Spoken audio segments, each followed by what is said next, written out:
Very good morning, all of you. I am Ashok sir from English Grammar Coaching Center at खेरा.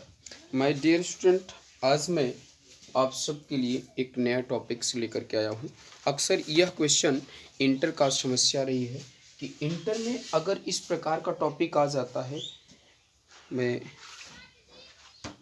तो simple sentence बनाने के लिए उन्हें अक्सर डाउट हो जाता है, कन्फ्यूजन होता है कि मैं इस प्रकार के सेंटेंस को कैसे सिंपल सेंटेंस में बनाएं. तो मैं आज दूसरा टॉपिक लेकर के आया हूँ, पास्ट पार्टिसिपल. पास्ट पार्टिसिपल का प्रयोग करके हम सिंपल सेंटेंस को बना सकते हैं, बड़े से बड़े सेंटेंस को भी सिंपल सेंटेंस में डाइवर्ट कर सकते हैं. यानी कि दो सिंपल सेंटेंसेस को मिलाकर के एक सिंपल सेंटेंस बनाने के विधि को हम पार्टिसिपल के माध्यम से भी बना सकते हैं. तो माय डियर स्टूडेंट, मैं बता दूं आपको कि पास्ट पार्टिसिपल का प्रयोग वाक्य में तब किया जाता है जब एक ही कर्ता के द्वारा दो कार्य किए जाएं. यानी एक कार्य के बहुत पहले समाप्त होने के बाद दूसरा कार्य आरंभ हो जाए. तो ऐसे वाक्य को, जो कार्य बहुत पहले समाप्त हुआ हो, उसी कार्य को हम पास्ट पार्टिसिपल में बदल देते हैं. और पास्ट पार्टिसिपल में हमेशा ध्यान रखना होगा कि हुआ, हुई, हुए हिंदी सेंस निकलेगा. जिन सेंटेंस के मुख्य क्रिया के अंत में हुआ, हुई लगा हो, उस मुख्य क्रिया को पास्ट पार्टिसिपल में बदलकर उसे उसके पहले लिखते हैं जिसकी वह विशेषता प्रकट करता है, जिसकी वह विशेषता प्रकट करता है. राइट. अच्छी तरह से आप समझिएगा इसको. मेरे साथ पढ़ रहे होंगे तो कॉपी कलम निकाल करके ज़रूर बैठिएगा, ताकि मेरी एक एक वीडियो, एक एक फैक्ट, एक एक पॉइंट आप नोट कर सके, आपको याद हो सके. आपको तमाम से ना ऐसे संस्था हैं, ऐसे इंस्टीट्यूट हैं जो आपको बदनाम करने की कोशिश करते हैं, जो आपको अच्छी तरह से सिखाते नहीं हैं, सिर्फ टाइम पास करते हैं. सिर्फ वह टाइम पास करने के लिए संस्था नहीं होनी चाहिए, आपको सिखाना चाहिए. व्यक्ति अगर कहीं पर भी कुछ भी अगर नहीं सीख पाया तो ऐसे संस्थाओं में हम स्टडी करने से क्या फ़ायदा है. My dear student, isn't this matter. इस मैटर को छोड़िए. अब मैं बात करता हूँ, let discuss about to past participle. Past participle का निर्माण वर्ब के थर्ड फॉर्म का प्रयोग करने से होता है. वर्ब के थर्ड फॉर्म का प्रयोग करने से पास्ट पार्टिसिपल का निर्माण होता है. पास्ट पार्टिसिपल वाक्य में हमेशा एडजेक्टिव का कार्य करता है. किसका काम करता है? एडजेक्टिव का कार्य करता है. अब ध्यान से समझिएगा, मैं ये जो कॉन्सेप्ट आपको बताने जा रहा हूँ, अगर ध्यान से इंग्लिश में सबसे पहले पॉइंट समझिए, पहले वाक्य का ऑब्जेक्ट दूसरे वाले वाक्य का सब्जेक्ट हो. ध्यान समझिएगा, मैंने कहा पहले वाले वाक्य का ऑब्जेक्ट दूसरे वाले वाक्य का सब्जेक्ट हो, और वह सेंटेंस, दूसरा वाला सेंटेंस पैसिव वॉइस में हो. किस में हो? पैसिव वॉइस में हो. तो ऐसे सेंटेंस को हमेशा पास्ट पार्टिसिपल में बदलते हैं. Note down. लिख रहे हो ना? लिखो, देखो मत, लिखो. पहले मैंने कहा क्या कहा? पहले वाले वाक्य का ऑब्जेक्ट दूसरे वाले वाक्य का सब्जेक्ट हो, और दूसरे वाले वाक्य किस में हो? पैसिव वॉइस में हो. तो वह sentence definitely change into simple sentence, change into past participle, change into past participle. वह सेंटेंस हमेशा पास्ट पार्टिसिपल में बदले जाते हैं. राइट. अब एग्जांपल देखता हूं मैं एक एक एग्जांपल की पॉइंट की बात करूंगा. ध्यान रखो, कह रहा है कि पहले वाले वाक्य का ऑब्जेक्ट दूसरे वाले वाक्य का सब्जेक्ट हो, और वह सब सेंटेंस हमेशा पैसिव वॉइस में हो. तो ऐसे सेंटेंस को हम हमेशा किस में बनाते हैं? पास्ट पार्टिसिपल का प्रयोग करके. किसका? पास्ट पार्टिसिपल का. तो आइए एग्जाम्पल के थ्रू मैं बात करता हूँ. एग्जाम्पल इसका देखता हूँ, एग्जाम्पल देखने की कोशिश करता हूँ कि इसको कैसे एग्जाम्पल देखा जाता है.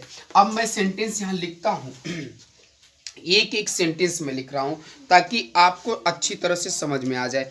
आप पहले इस सेंटेंस को देखिए. मैंने कहा कि the soldiers was sent to the hospital. The soldier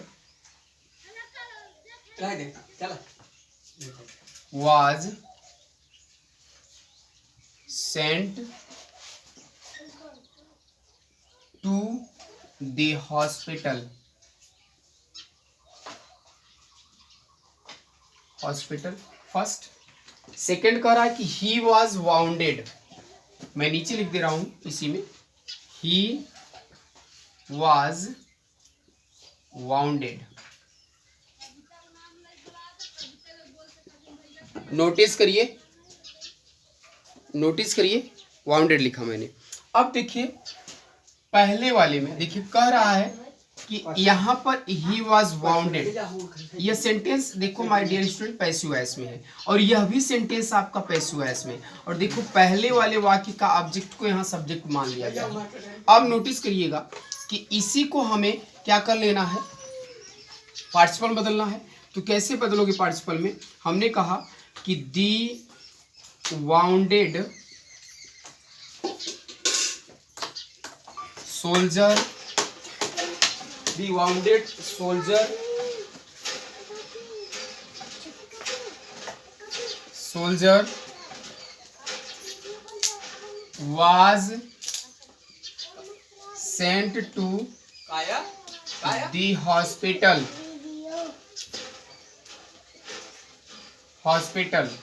right. अब दूसरा देखते हैं, दूसरा एग्जांपल मैंने दिया कि I found my pen, full stop, it was lost, मैंने अपनी कलम पाई जो खो गई थी, यानी वह खो गई थी। तो यहाँ पर पेन के लिए इट का प्रयोग किया गया है, राइट, क्योंकि यही नाउन कैरी कर रहा है। जब कोई नाउन कैरी करता हो तो ऐसे सेंटेंस को यानी कि कंप्लीट करने के लिए हम इट का प्रयोग करते हैं, राइट। तो हमने क्या कहा कि I found my lost pen. अब देखिएगा पेन, पेन नाउन है ना, नाउन के पहले क्या है, एडजेक्टिव है। तो पास्ट पार्टिसिपल किसका काम कर रहा है, एडजेक्टिव का काम कर रहा है। किसका काम करता है, एडजेक्टिव का काम करता है। वैसे देखो सोल्जर यहाँ पर नाउन है ना, अब नाउन के पहले क्या है, वाउंडेड है। वाउंडेड यहाँ पर किसका काम कर रहा है, एडजेक्टिव का काम करता है। माय डियर स्टूडेंट किसका काम करता है, एडजेक्टिव का काम करता है। अंडरस्टैंड, आप अच्छी तरह से समझ रहे होंगे। हमने लिखा I found my pen it was lost. तो देखो यह सेंटेंस पैसिव वॉइस में है, किसमें है, पैसिव वॉइस में है। और जब पैसिव वॉइस में होगा तो उस वाले एडजेक्टिव को, उस वाले वर्ब को हम कि एडजेक्टिव मान लेंगे और उससे हम उसके पहले लिखेंगे जिसकी वह विशेषता प्रकट करता है, जिसकी वह विशेषता प्रकट करता है। सो आई होप दैट आप अच्छी तरह से समझ गए होंगे। आप इसको लिख लेंगे, आपको अब कोई दिक्कत नहीं होनी चाहिए कि पास्ट पार्टिसिपल का प्रयोग हम वहाँ करते हैं जिस सेंटेंस के में हमेशा हुआ हुई लगा हो। और ध्यान रखना होगा कि पहले वाले वाक्य का ऑब्जेक्ट दूसरे वाले वाक्य का सब्जेक्ट हो और दूसरा वाला वाक्य हमेशा पैसिव वॉइस में हो। तो ऐसे सेंटेंस को हमेशा ध्यान रखना होगा कि वह सेंटेंस हमेशा पास्ट पार्टिसिपल का प्रयोग करके ही बनाया जाता है, करेक्ट। अब मैं बात करता हूँ अगली पॉइंट पे। अगली पॉइंट यहाँ पर देखिए क्या लिखता हूँ।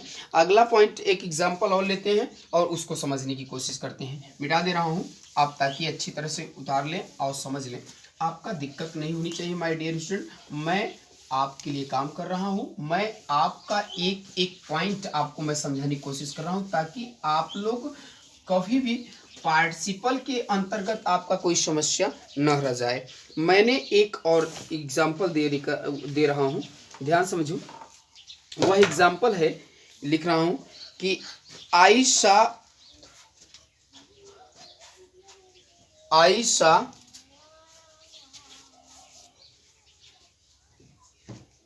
The ship, I saw the ship, full stop. The ship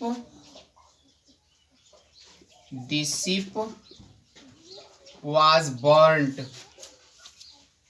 The ship was burnt. मैंने एक जहाज को देखा, जहाज जल रहा था। अर्थात मैंने जले हुए जहाज को देखा। तो I saw the burnt ship, मैंने जले हुए जहाज को देखा। देखिए तीसरा एग्जाम्पल था ये। चौथा एग्जाम्पल देते हैं। चौथा एग्जाम्पल ये रहा कि एक एग्जाम्पल मैंने लिखा I saw a dead body. I saw a dead body, मैंने एक लाश को देखा। Body BODY, right. Full stop. दूसरा एग्जाम्पल मैं इसी में दे रहा हूं, it was covered with white cloth. It was covered, covered यहां देखो पैसिव वॉइस में, कवर्ड विथ वाइट क्लॉथ, यानी कि कैसे कपड़े से ढका हुआ था, यानी कि सफेद कपड़े से ढका हुआ था, राइट। अब नोटिस करिएगा कि यह सेंटेंस, दी आई सा और डेड बॉडी, मैंने एक लाश को देखा, इट वाज जो यानी कि कवर्ड विथ वाइट क्लॉथ। अब वाइट क्लॉथ से यह पैसिव वॉइस में, किस में है, दूसरा सेंटेंस पैसिव वॉइस में दिख रहा है। जब दूसरा सेंटेंस पैसिव वॉइस में दिख रहा हो, दूसरा सेंटेंस पैसिव वॉइस में दिख रहा हो, तो क्या करेंगे, यहां पर पहले हम ध्यान रखिए, हमेशा आयशा और आयशा और dead body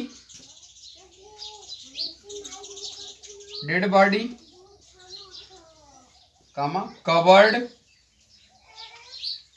with white cloth, क्या हो जाएगा, वाइट क्लॉथ, राइट।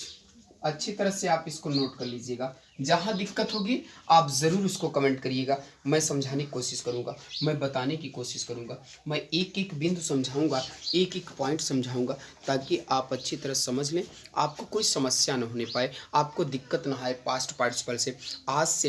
आज से आप पास्ट पार्टिसिपल को यूं ही चुटकियों में सॉल्व कर लेंगे। मैं जिस ट्रिक को बता रहा हूं ना, ऐसा कॉन्सेप्ट आपको कहीं नहीं मिलेगा जो मैं बता रहा हूं। दुनिया की किसी किताब में आपको ऐसा कॉन्सेप्ट नहीं दिया होगा जो मैं कॉन्सेप्ट दे रहा हूं माय डियर स्टूडेंट। देखिए अगली कॉन्सेप्ट में, अगली एग्जाम्पल की मैं बात कर रहा हूँ। अगला एग्जाम्पल देखता हूँ क्या कह रहा है। अगला एग्जाम्पल, अब ध्यान रखो, अगला एग्जाम्पल कह रहा है कि दिस इज अ रोज, यह एक गुलाब है, इट इज फेडेड, मुरझाया हुआ है, कैसा है, मुरझाया हुआ है। तो ध्यान दीजिएगा कि ये जो सेंटेंस है पैसिव वॉइस में, किसमें है, पैसिव वॉइस में, पीवी मीन्स पैसिव वॉइस। तो हम क्या करेंगे कि दिस इज अ फेडेड रोज, यह एक मुरझाया हुआ गुलाब है, राइट।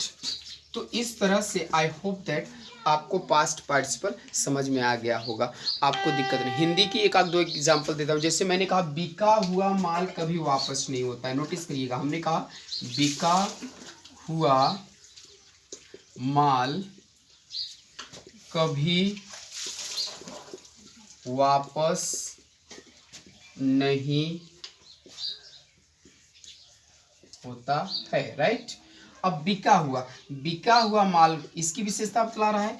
तो दी सेल का third form sold, the sold goods, right, neighbour returns, present में है, सिंपल प्रेजेंट में, तो रिटर्न्स हो जाएगा, राइट। समझ आ रहा है ना, बिका हुआ माल कभी वापस नहीं होता है। आप देखो जिसकी विशेषता बतला, क्योंकि एडजेक्टिव किसके पहले होता है, नाउन के पहले। तो यहाँ पर देखो सोल्ड गुड्स नाउन है ना, नाउन के पहले एडजेक्टिव का प्रयोग किया गया है my dear student. I hope that आप अच्छी तरह से समझ रहे होंगे, आपको समझ में आ रहा होगा। अगर समझ में नहीं आएगा तो ज़रूर मेरे कमेंट बॉक्स में कमेंट करेंगे, और इस वीडियो को उन विद्यार्थियों तक पहुंचाइएगा जिनको अंग्रेजी की ज़रूरत है, जो अंग्रेजी बोलना चाहता है, लिखना चाहता है, जो सीखना चाहता है। मैं सिखाऊंगा, मैं गारंटी लेता हूं। मैं अशोक सर, मैं 96 से आप सबके लिए काम करता हूं, आप सबकी मेहनत करता हूं, और ऐसी वीडियो, ऐसी टॉपिक आपको कहीं नहीं मिलेगा, मेरी गारंटी है। मैं आपको अंग्रेजी सिखा कर रखूँगा, तो ध्यान से इसको उतार लीजिएगा। आई होप दैट आप अच्छी तरह समझ में आ रहेंगे। यू डोंट बी हेजिटेट, आप हिचकिचाओ मत। You should be try to speak English, you should be try to learn English, never think either right और रॉन्ग। आप कभी सोचिए ही मत कि क्या सही है क्या गलत है।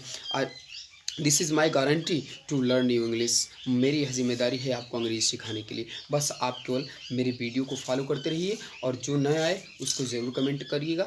जिसको वीडियो की आप डिमांड करेंगे हर वीडियो में बना कर दूंगा आपको। आई होप दैट आपको यह वीडियो अच्छी लगी होगी, आपको समझ में आ गया होगा।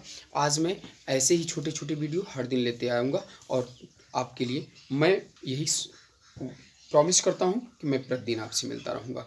और मैं यह वादा करो कि मेरी वीडियो जब देखोगे ना तो आप उसको कॉपी कलम लेकर के देखोगे, क्योंकि आप इसको उतारो, आप इसको नोट करो, इसको याद करो, क्योंकि English is a learning language, this is not a subject. यह लैंग्वेज है, यह सब्जेक्ट नहीं है, भाषा है, इसको सीखना होगा, right. Okay, thank you, best of luck.